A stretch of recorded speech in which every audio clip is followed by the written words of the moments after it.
नमस्कार शेतकरी मित्रांनो, मी उमेश साहेबराव निकम, रसिका ऑर्गॅनिक फार्म या यूट्यूब चॅनलवरती आपलं स्वागत करतो.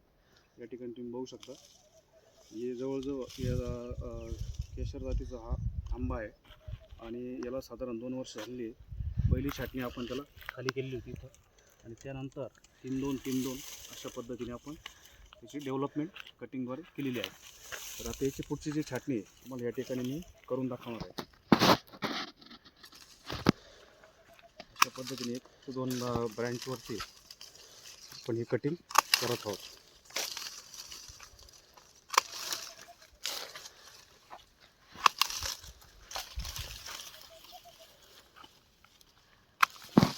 दाट फांद्या असतील त्या विरळ करून घ्यायच्या आहे, म्हणजे व्यवस्थित असा सूर्यप्रकाश या ठिकाणी झाडाला लागू शकतो व्यवस्थित.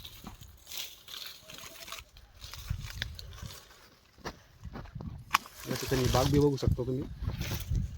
बाग पूर्णतः सेंद्रिय पद्धतीने केलेली आहे. कुठल्याही प्रकारचं याला रासायनिक खत टाकल्या जात नाही. ऑर्गॅनिक पद्धतीने या ठिकाणी पूर्ण बागेची निगा ठेवली जाते. त्याला पूर्ण ऑर्गॅनिक खत या ठिकाणी त्याला वापरले जातात. साधारण घरीच जवळजवळ बनवल्यानंतर त्याचा वापर केला जातो. अशा पद्धतीने साधारण 1 ते 2 इंच वरती आपण त्याला कटिंग करणार आहोत.